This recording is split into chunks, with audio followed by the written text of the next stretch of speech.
Hey, it's Matt Haynes, and today I'm reviewing the Mackie MainStream. This is a streaming interface designed for solo content creators, and it's really easy to use, and it's really easy to set up too. Now, Mackie has made some, design decisions to keep it affordable and to keep it easy to use for beginners and for intermediate users. While I think most streamers will find this extremely useful, there are a couple of areas that might make you want to look elsewhere. In fact, the MainStream is so straightforward and useful that it inspired me to live stream for the first time recently, and the whole process went pretty smoothly, and the MainStream had no issues whatsoever. This interface has one microphone input, and it's a combination XLR and 1/4-inch input, meaning you can plug in just about any microphone that exists. There's a phantom power switch so that you can use condenser mics, and you can also use, signal boosters or active dynamic mics that require phantom power. And the mic preamp is powerful enough to handle even extremely quiet mics like the Shure SM7B or the Rode Podcaster,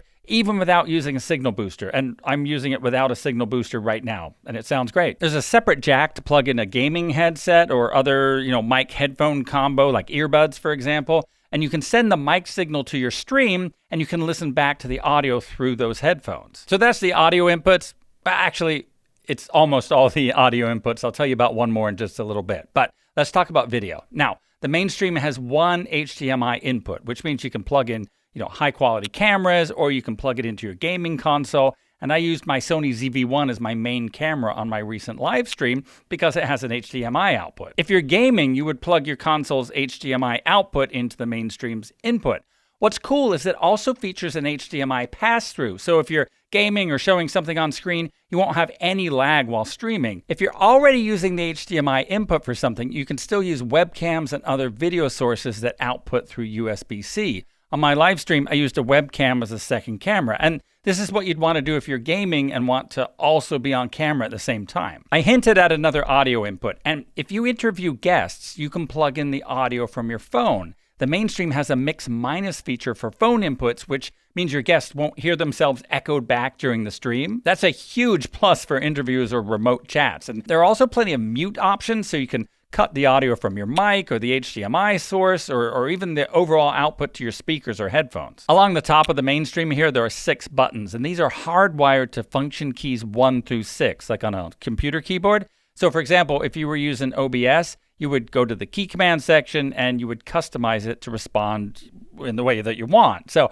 I have the function key switch between scenes that are set up with like different camera views or, a screen grab, things like that. And I should point out that the MainStream isn't combining or switching between video signals internally. It's just sending everything to your computer. Each video input, whether it's HDMI or USB-C, it shows up as a separate source to your computer. So you'll need streaming software like OBS, which is free and pretty much a standard among streamers, or you could try out Mackie's Matrix software, which is also free and has some extra features designed specifically for the MainStream. One downside, though, is that the Matrix software doesn't work on a Mac, so I wasn't really able to test it. There are 2 downsides to the MainStream that I can see. First, the metering system, it's a little silly. I mean, the main meters only show the volume going to your headphones or your monitor speakers. Personally, I would have loved to see metering for input levels so I know if I'm clipping the signal or not. You do get a tiny LED that shows green for signal and red for overload. However, as I'm watching this, it's not lighting up at all, and I guess it's because it's a low sensitivity mic, so you'll need to monitor your levels with your streaming software. The other downside is that the function keys aren't programmable. So if you're already using F1 through F6 for something else, you can't customize what these buttons actually send out. And on a Mac, function keys require a couple of changes to your settings so that they work properly.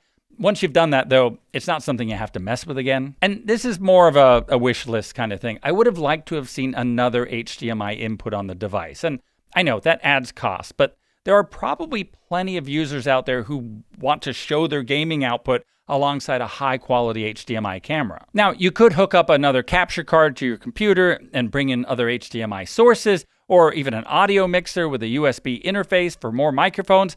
All the actual switching and combining is handled by your computer and streaming software. But that then brings up a question. Could you do all of this some other way? Do you need the MainStream, or could you just combine several bits of, tech that do the same thing? And Well, maybe, or at least you could duplicate many of the functions of the MainStream by using single-purpose devices like capture cards. But here's the kicker. It would be way more expensive to combine all these features using separate pieces of gear.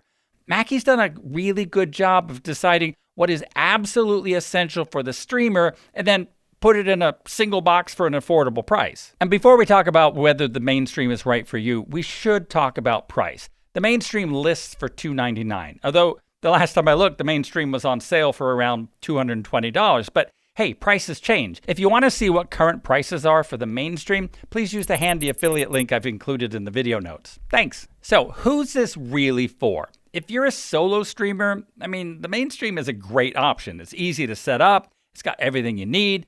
Well, except for, an extra HDMI input. However, if you're running a more complicated setup with several audio sources and cameras, you might find it a little bit limiting. That single XLR input on the back means you'll need an external mixer for multi-mic setups, and the lack of useful metering might be a drawback to some users. However, the vast majority of streamers fall into that first category, the solo streamer. And for you, the MainStream is a great problem solver.